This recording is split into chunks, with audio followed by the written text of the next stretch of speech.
There is a mathematical pattern that James Simon's Renaissance Technologies has identified over 3 decades of analyzing behavioral data. A pattern that does not appear on price charts, is not on company balance sheets, and cannot be detected by any conventional technical indicator. This pattern is hidden in something much more subtle. It's in the way people make financial decisions repeatedly over time, and what the statistical analysis revealed is disturbing.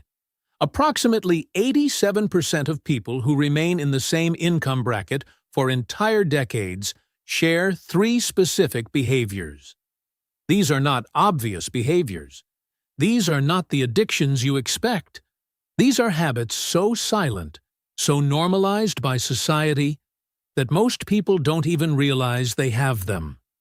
And the second of these habits, I'll reveal it to you now, is mathematically the most destructive of all. It costs, on average, according to Vanguard Research published in 2022, approximately $1,200,000 over a working lifetime for the average American. $1,200,000?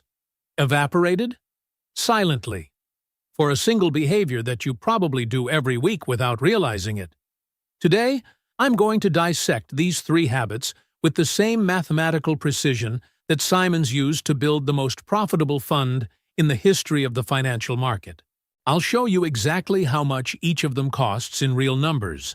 And I'll reveal what people who escaped the trap of financial stagnation did differently, not based on opinion, but based on longitudinal data collected by institutions like the Federal Reserve, the National Bureau of Economic Research, and the Bureau of Labor Statistics. But before I dive into the first habit, I need to establish something important. When I talk about habits that keep people poor, I'm not using the word poor in a pejorative or judgmental way. I'm using it in the technical financial sense. People who, regardless of their current income, are unable to build net worth over time. There are doctors earning $400,000 a year who are technically poor because they spend $420,000. There are teachers earning $55,000 a year who are technically rich because they systematically build wealth decade after decade. Financial poverty is not about how much comes in. It's about the difference between what goes in and what goes out multiplied by time. And this difference is determined by repeated behaviors, habits, standards, invisible routines that accumulate geometrically. James Simons understood this viscerally. When he left academia in 1978 to found what would become Renaissance Technologies, he wasn't just changing careers. He was applying a principle he had learned by cracking codes for the National Security Agency during the Cold War. Repeated patterns always leave statistical traces. And if you can identify these tracks before they become obvious, you have a structural advantage. Simons applied this to financial markets and produced average returns of 66% per year before fees on the medallion fund for more than 3 decades. But the same principle applies to personal finances. The habits that keep people poor leave perfectly identifiable statistical traces. And today, I'm going to track these patterns together with you. The first habit is something behavioral economists call hyperbolic discounting. If you've never heard this term, don't worry. I'll explain it in a way that makes immediate sense. But first, let me ask you a question. Would you rather receive $100 today or $110 a week from now? Most people choose the $100 today. Now, another question. Would you rather receive $100 a year from now or $110 a year and a week from now? In this case, most people choose to wait the additional week for the $110. Do you notice the inconsistency? In both cases, the difference is exactly the same. $10 for a week of waiting. But when money is available now, in the immediate present, our brain applies an irrational discount to the future. This is hyperbolic discounting. And this cognitive bias, documented extensively by Richard Thaler, the behavioral economist who won the Nobel Prize in 2017, is the root of the first habit that keeps people poor, the habit of instant financial gratification. Let me be specific about what this means in practice. I'm not talking about buying the occasional coffee or dining out once a week. I'm talking about a systematic pattern of prioritizing present consumption over future accumulation. This is the person who gets a raise and immediately raises their standard life insurance instead of increasing your savings rate. This is the person who receives a bonus and is already thinking about which trip they are going to take instead of which investment they are going to make. It's the person who finances a new car when their current car still works perfectly, simply because they want the new feeling now. Each of these decisions, in isolation, seems small, harmless, even reasonable. But when you add up the opportunity cost of these decisions over 20, 30, 40 years of productive life, the numbers become frightening. I'm going to do a real calculation now. Imagine two people who are identical in every way. Same age, same salary, same city, same fixed expenses. The only difference is that person A, every time he receives a raise or bonus, allocates 50% to additional consumption and 50% to investment. Person B allocates 100% for additional consumption, because he wants to enjoy life now. Let's assume they both start at age 25, earning $60,000 a year and receive average raises of 3% a year until age 65. Let's also assume that person A invests his half of the raises in an index fund with a historical average return of 8% per year. By the age of 65, person A will have accumulated approximately $1,800,000 with just half the increases he systematically invested. Person B will have zero accumulated from this source, because he consumed it all. The difference in wealth between the two is entirely explained by the habit of instant gratification. And note, both enjoyed the same base salary. Both had the same opportunities. The only variable was the behavior when faced with additional resources. Before I continue, a quick question. Are you the type of person who makes financial decisions based on data or based on feelings? If I said data, you need to be subscribed to this channel now, because everything I share here is backed by research from institutions like the Federal Reserve, the National Bureau of Economic Research, and the Journal of Finance. Hit the subscribe button. You'll want to be here in the next few weeks. Now, why is this habit so hard to break? The answer lies in neuroscience. Studies published in the Journal of Neuroscience show that when we anticipate an immediate reward, our limbic system, the part of the brain responsible for emotions and impulses, activates intensely. When we think about future rewards, the activation is much weaker. Our brain literally doesn't feel the future the same way it feels the present. É por isso que saber que você deveria investir não é suficiente para mudar comportamento. Knowledge is in the prefrontal cortex, the rational part. But the decision to consume is hijacked by the limbic system, which screams louder. James Simons got around this problem in an elegant way. He removed humans from the decisions. The Medallion Fund's algorithms don't feel the urgency of the present. They don't experience the dopamine of instant gratification. They execute the mathematically optimal strategy regardless of how the market makes humans feel. For your personal finances, you can apply the same principle through automation. Automatic transfers to investments on payday. Automatic contributions to index funds. Automatic contributions to your 401k or IRA.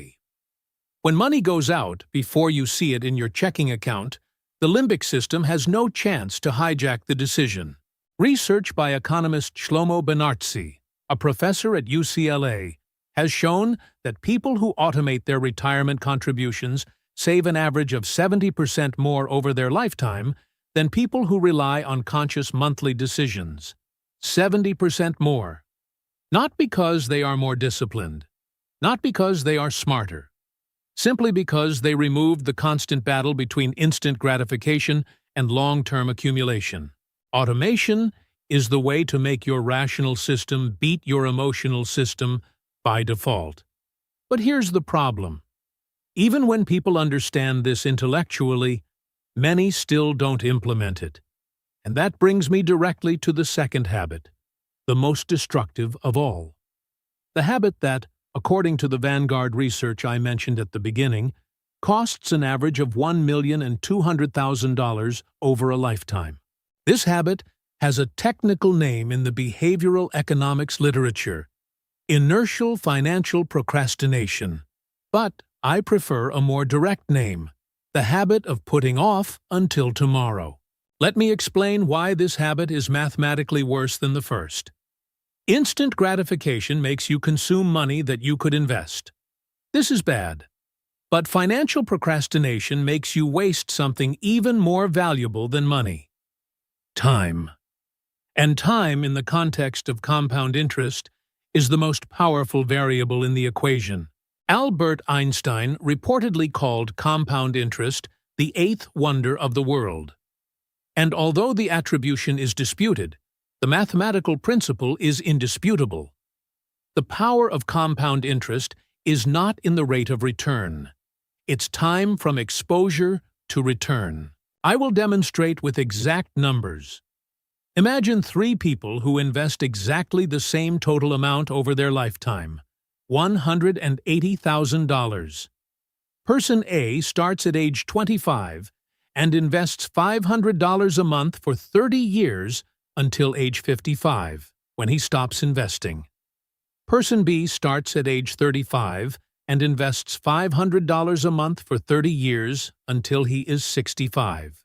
Person C starts at 45 and needs to invest $1,500 a month for 10 years to equal the total of $180,000 invested, stopping at 55 as well.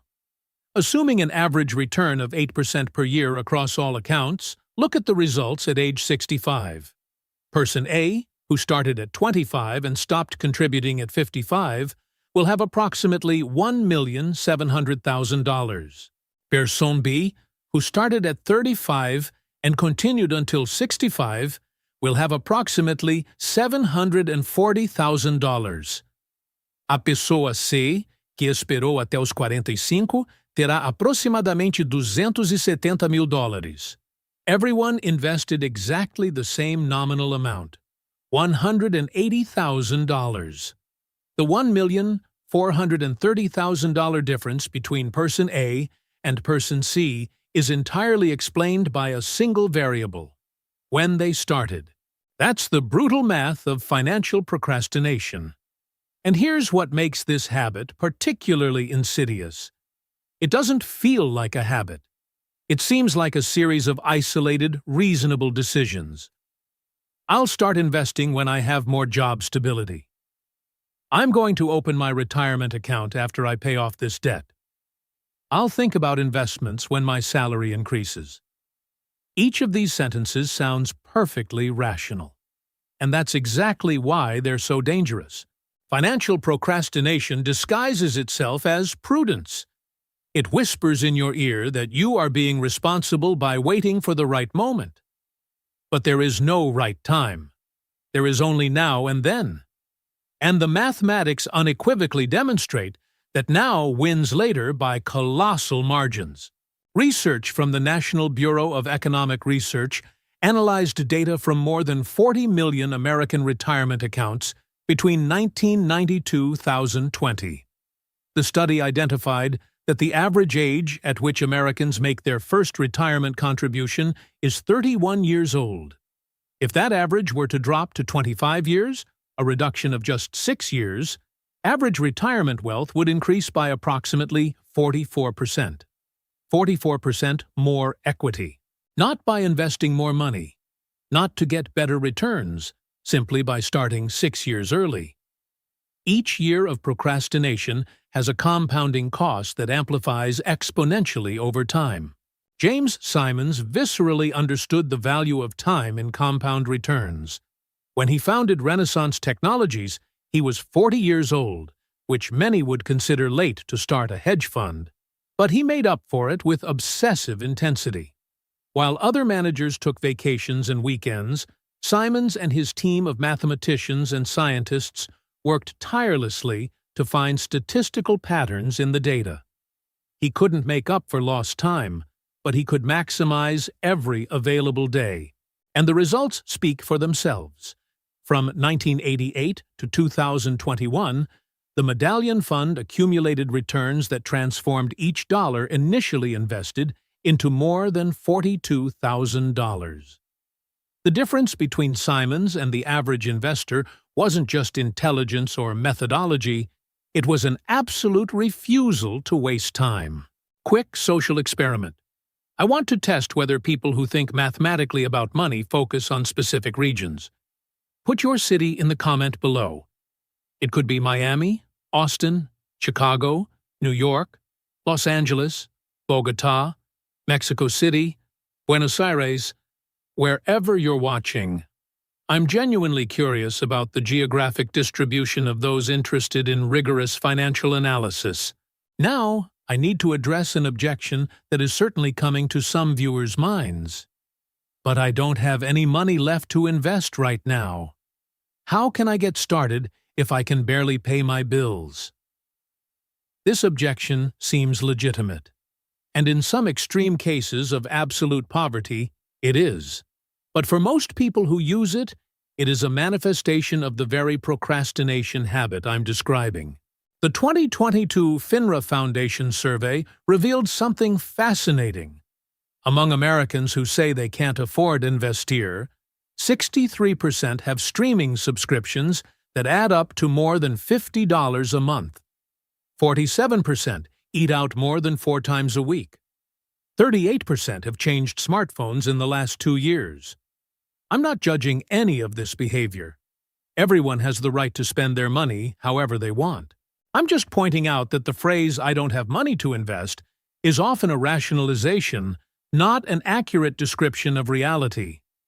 $50 a month invested from age 25 to 65 at 8% per year turns into approximately $175,000. That's the opportunity cost of lifetime streaming subscriptions. Again, I'm not saying you should cancel your subscriptions. I am saying that the decision not to invest is an active choice, not a fatality imposed by circumstances. The third habit that keeps people poor is perhaps the most counterintuitive of the three. It's not about spending too much. It's not about postponing decisions. It's about systematically avoiding discomfort. Psychologists call it loss aversion and status quo bias. But in practice, this habit manifests itself in a very specific way. People who avoid short-term financial discomfort end up facing much greater long-term financial discomfort. Let me give concrete examples. It's the person who doesn't negotiate salary because the conversation would be uncomfortable. And, over a 40-year career, this avoidance of discomfort costs hundreds of thousands of dollars in missed wages. It's the person who doesn't change jobs for a better position because the transition would be stressful, and stays in a role that pays below the market for years. It's the person who doesn't learn about investments because the subject seems complicated and intimidating, and leaves their money sitting in a checking account being eroded by inflation. It's the person who doesn't cut unnecessary expenses because having those conversations with their family would be difficult. This is the person who doesn't open a side business because the risk of failure would be humiliating. Each of these discomfort avoidances has a calculable mathematical cost, and when you add up those costs, they often exceed whatever discomfort the person was trying to avoid. A pesquisa de Linda Babcock, professora da Carnegie Mellon University, é particularmente reveladora nesse ponto. She has studied salary negotiation patterns over decades and found that people who don't negotiate their starting salary at a job lose an average of $500,000 over a 40-year career, assuming percentage increases over the non-negotiated base, $500,000, lost because asking for more money felt uncomfortable. And here's the most disturbing fact from the study. When asked why they didn't negotiate, the most common response was, "I didn't want to appear greedy," or "I was afraid they would withdraw the offer." In fact, research shows that employers rarely withdraw offers because of negotiation, and are often more respectful of candidates who demonstrate that they know their market value. The imagined discomfort was greater than the real discomfort, and the cost of this imagined discomfort was $500,000. James Simons was famous for deliberately seeking discomfort.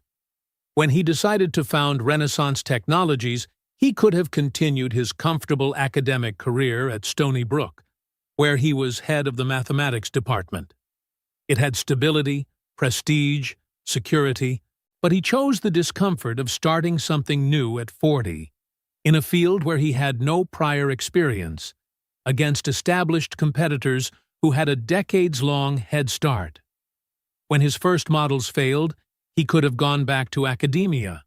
Instead, he delved deeper into the discomfort, recruiting scientists from completely different fields, physics, astronomy, computational linguistics, to find solutions that traditional financiers would never consider. Discomfort was the price of entry to extraordinary results. And here, I need to make an important distinction. I am not advocating suffering for suffering's sake. I'm not saying you should seek difficulty for free. I'm saying something more subtle and more useful. When you identify that you are avoiding a financially advantageous action because of emotional discomfort, that is exactly the sign that you should take action. The discomfort you feel when negotiating salary is productive discomfort. It indicates that you are in territory where gains are possible. The discomfort you feel when learning about investing is productive discomfort. It indicates growth in competence. The discomfort you feel when cutting unnecessary expenses is productive discomfort. It indicates realignment with your real goals. In-person research by Carol Dweck, a Stanford psychologist famous for her work on growth mindset, demonstrates that people who interpret discomfort as a sign of learning have significantly better outcomes in multiple life domains than people who interpret discomfort as a sign of danger to be avoided. Applying this to finance. Every time you feel uncomfortable about a financial decision, ask yourself a simple question. Is this discomfort protecting me from a real risk, or is it keeping me from a real opportunity? If the honest answer is the second option, you've identified exactly where the third habit is costing you money. Now I'm going to connect the three habits in a way that you may not have realized yet. These habits are not independent. They reinforce each other in a self-perpetuating cycle. Instant gratification drains resources that could be invested. Procrastination postpones the start of investment until a future that never arrives. And the aversion to discomfort prevents the person from learning the skills and making the decisions that would break the first two habits. It is a triangle of behaviors that feeds on itself continuously. Let me illustrate with a composite example that represents millions of real people. Imagine a 32-year-old who earns $75,000 a year. That person gets a raise of $4,000 a year. Immediately, she thinks about how she's going to spend that money. Maybe change the car, maybe take a trip, maybe renovate part of the house. This is the first habit in action. Instant gratification. Some voice in the back of her mind suggests that she should invest part of the raise, but she decides that she will think about it later when things are more organized. This is the second habit in action. Procrastination. And when the idea of investing eventually resurfaces, she looks at the universe of available options: stocks, bonds, index funds, ETFs, IRAs, 401ks, and feels a rush of intimidation and confusion. This is very complicated, she thinks. I don't have time to learn all this right now. I'll end up losing money if I make the wrong choice. And then she closes the browser window and goes back to her normal life, This is the third habit at work. Discomfort aversion. The cycle completes. The increase was consumed. The investment was postponed. Learning was avoided. And the most tragic thing is that this person probably considers themselves financially responsible. She pays her bills on time. Don't have credit card debt out of control. He has a stable job. By conventional standards, she is doing well. But by the mathematical standards of long-term wealth building, she is systematically losing the battle against time. And with each passing year, recovering becomes exponentially more difficult. The math here is merciless. If this 32-year-old invested just the $4,000 of the annual raise, $333 a month, at 8% a year until the age of 65, he would have approximately $560,000. If she waited until she was 42 to do the exact same thing for the same amount of money, she would have approximately $230,000. 10 years of procrastination cost $330,000. That's the real price of the second habit.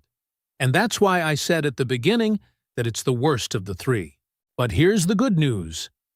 And I make sure to include this because the job of this analysis isn't to depress you, it's to equip you with actionable information. The same mechanisms that make these habits destructive can be reversed to work in your favor. Just as repeated negative behaviors compound into catastrophic results, repeated positive behaviors compound into extraordinary results. And the transition from one to the other does not require a change in personality, superhuman willpower, or the discipline of a Buddhist monk. It requires something much simpler: systems redesign. James Simons didn't beat the markets because he had more discipline than other managers. He won because he built systems that made discipline irrelevant. Medallion funds algorithms don't need discipline, they execute automatically. Likewise, you can build personal financial systems that execute automatically, removing the need to make repeated decisions that are subject to all the biases I've documented. For the first habit, instant gratification, the system is savings automation. Set up automatic transfers to happen on payday, before the money hits your available checking account. Research shows that when people never see the money in their checking account, they don't feel the loss the same way. What is not available cannot be spent impulsively. For the second habit, procrastination, the system is the 2-minute rule adapted for finance. If there is a financial action you know you should take and that you can take in less than 2 minutes, do it now, not tomorrow. Not after thinking more. Now. Opening a brokerage account takes less than 2 minutes. Setting up an automatic contribution takes less than 2 minutes. Adjusting the contribution of your 401k takes less than 2 minutes. Most of the financial actions that people put off indefinitely have an initial step that takes less than 2 minutes. Procrastination thrives on the illusion that the task is too big for now. Break this illusion by running the first 2 minutes straight away. For the third habit, discomfort aversion, the system is deliberate gradual exposure. Identify the financial action you are avoiding out of discomfort. Break it down into microscopic steps. Take the first step, no matter how small. Each time you face financial discomfort and survive, your brain recalibrates what's dangerous and what's just new. Gradual exposure research in psychology shows that avoiding what we fear intensifies the fear, while facing what we fear gradually dissolves it. This goes for phobias, social anxiety, and even intimidating financial decisions. Now, I want to address something that might be in the back of your mind as you listen to this analysis. This is all very logical, you might be thinking, but real life is more complicated. I have responsibilities. I have a family. I have emergencies. I can't just automate my financial life and ignore reality. I understand this argument, and I agree that real life has complexities that no simple framework fully captures. But let me show you something that the research reveals about this objection. The Federal Reserve annually publishes the Survey of Consumer Finances, which is the most comprehensive source of data on the financial behavior of American families. The 2022 edition of this survey revealed something that should make every person who uses the complexity of life as an excuse pause and reflect. Entre famílias com renda familiar entre 50.000 e 75.000 dólares, ou seja, classe média solidamente estabelecida, a mediana de patrimônio líquido era aproximadamente 170.000 dólares. Among families in the same income range, but who had a single different characteristic, consistent contributions to retirement accounts, the median net worth was approximately $420,000. The $250,000 difference is not explained by income, education, inheritance, or any other demographic variable. It is explained by a single systematic behavior. And here's what makes this data even more significant. When researchers interviewed families from both groups about their lives, families without consistent contributions described lives just as full of responsibilities, complications, and emergencies as families with consistent contributions. Both groups had children. Both were facing unexpected medical expenses. Both dealt with cars that broke down and roofs that leaked. The difference was not in the complexity of lives. It was in the response to that complexity. One group treated investment for the future as optional, to be considered only when life was less complicated. The other group treated investment as a fixed expense, as non-negotiable as rent or electricity. This distinction in mentality is what separates those who escape the three habits from those who remain stuck in them.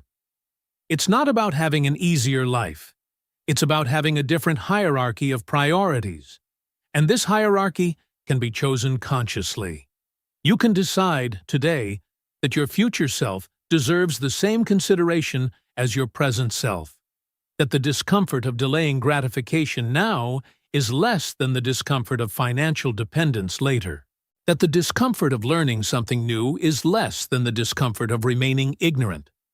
These are choices of values, not circumstances, and the choice is available to you regardless of how complicated your current life is.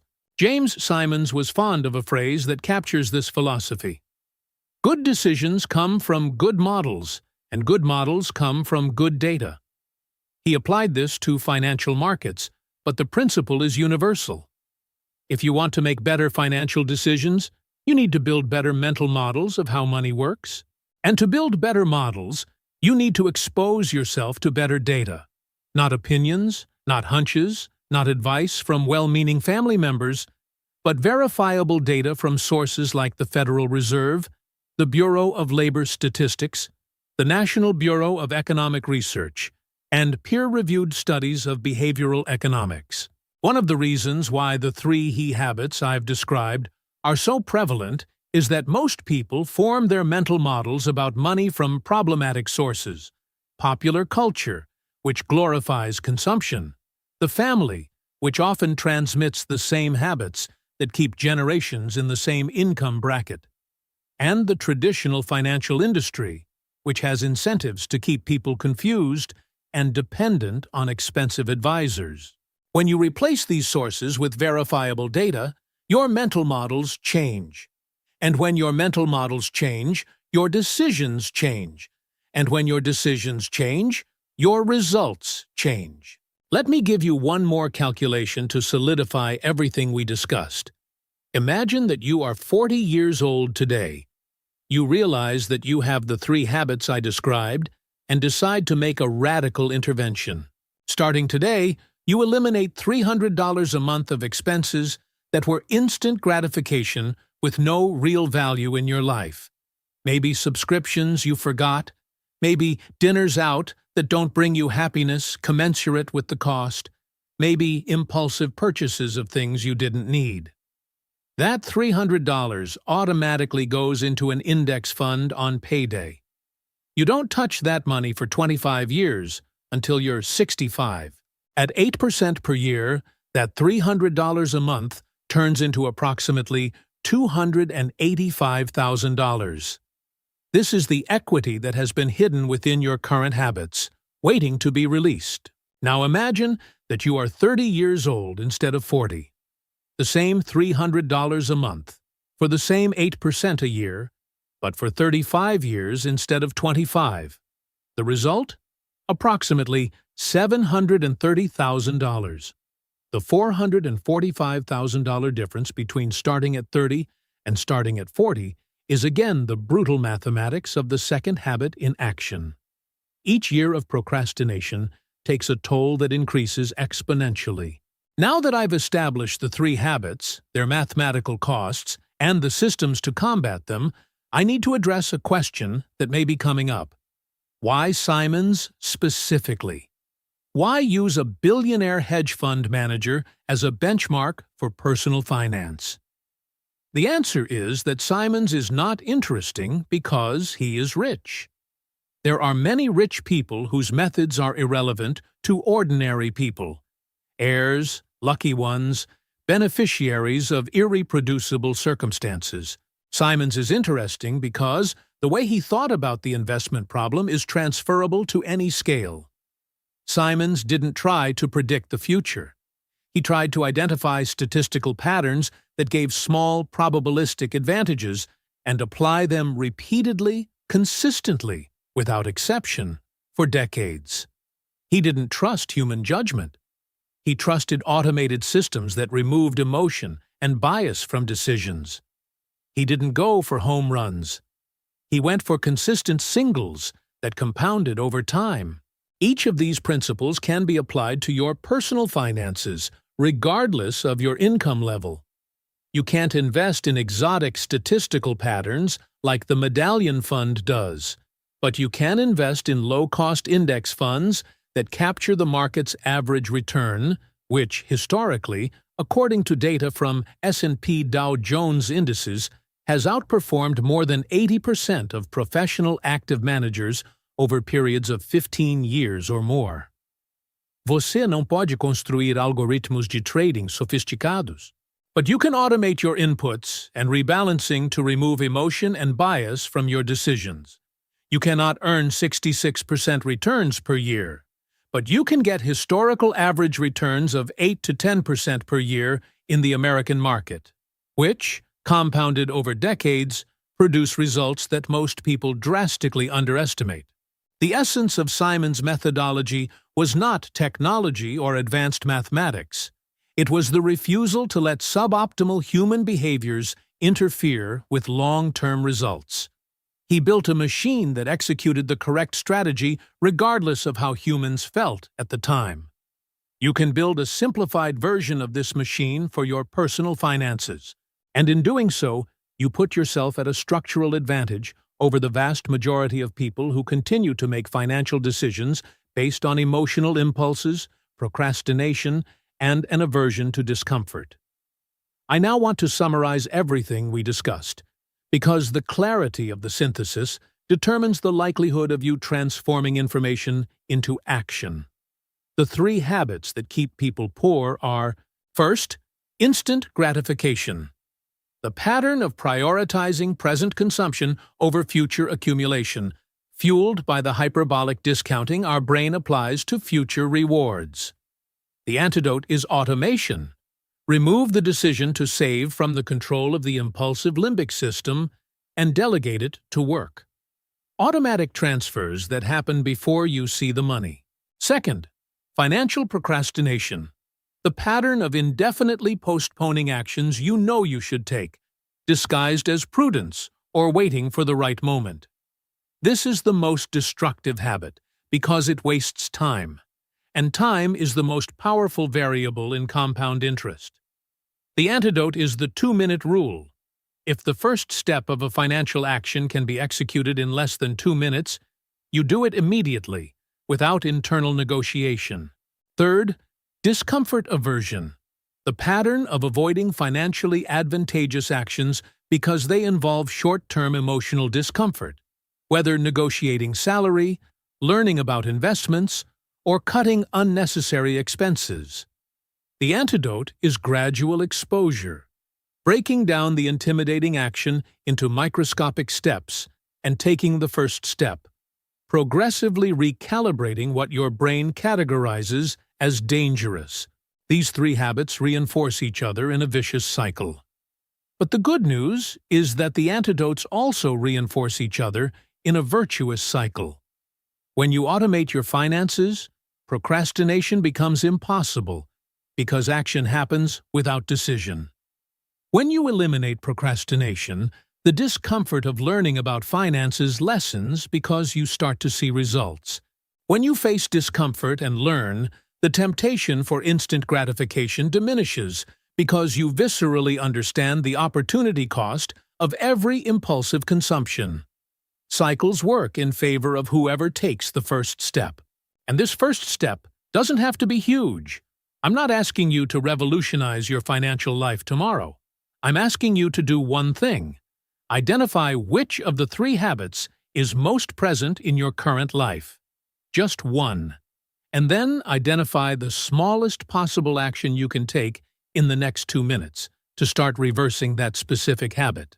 If it's instant gratification, open your bank app now and set up an automatic monthly transfer to an investment account, even if it's for $50. If it's procrastination, open a broker's page now and start the account opening process. If it's an aversion to discomfort, write an email to your manager now asking for a meeting to discuss your remuneration. The specific action matters less than the act of acting. Every action you take neurally and behaviorally rebuilds your relationship with money. If the mathematical framework I demonstrated today makes logical sense to you, hit the like button. Only about 3% of YouTube viewers actually like videos. Be part of that 3%. And if someone you know is making financial decisions based on intuition rather than data, share this video with them. It may be the most important analysis she watches this year. I want to close with a reflection that James Simons made in one of his rare public interviews given to Numberphile in 2015. When asked what differentiates successful people from unsuccessful people in any field, he answered something that transcends finance. Persistence. Most things don't work the first time. You have to keep trying, keep refining, keep executing. He didn't say intelligence. I didn't say talent. I didn't say luck. I said persistence. The willingness to keep doing the right things over and over again, especially when the results are not immediate. Os três hábitos que discuti hoje são fundamentalmente sobre falta de persistência. Instant gratification is the refusal to persist in postponing consumption. Procrastination is the refusal to persist in getting started. Discomfort aversion is the refusal to persist through difficulties. Reversing these habits is, in essence, choosing persistence. Choosing to do the right things over and over again, even when it's not comfortable, even when the results aren't visible yet, even when it would be easier to give up. The math is on your side if you persist. The numbers I've presented throughout this analysis are not optimistic projections. They are verifiable historical averages from decades of U.S. market data. Compound interest is a force of nature that does not discriminate. It works for those who start early and persist. She works against those who procrastinate and give up. Choosing which side you want to be on is a choice that is available to you now, in this moment, regardless of where you are starting. Simons was 40 years old when he founded Renaissance Technologies. I had no experience in finance. I had failed in previous trading attempts. I could have used any of these circumstances as justification for not trying again. Instead, he persisted, refined, executed, and he built the most successful fund in the history of the financial market. You won't build the next medallion fund, but you can build something equally valuable for your own life. Solid financial security, the freedom to not rely on jobs you hate, the peace of mind that comes from knowing that your future is mathematically on track. All of this is available. The only question is whether you will persist long enough to achieve it. The data presented in this analysis comes from verifiable sources: the Federal Reserve economic data, the Survey of Consumer Finances, surveys from Vanguard Research, studies from the FINRA Foundation, papers from the National Bureau of Economic Research, and published work by behavioral economists such as Richard Thaler, Daniel Kahneman, Shlomo Benartzi, Carol Dweck, and Linda Babcock. Each number cited can be independently verified. I encourage you to do this check, not because you're suspicious of what I've presented, but because checking data for yourself is part of the process of building robust mental models about money. This analysis is for educational purposes only, based on historical data and mathematical principles documented by institutions such as the Federal Reserve, the Bureau of Economic Analysis, and peer-reviewed academic research. Nothing presented here constitutes financial advice or investment recommendations. Past performance does not guarantee future results. Markets involve inherent risk and uncertainty. Always consult qualified financial professionals before making investment decisions. The goal is to share mathematical frameworks for thinking about money, not to prescribe specific actions for individual situations.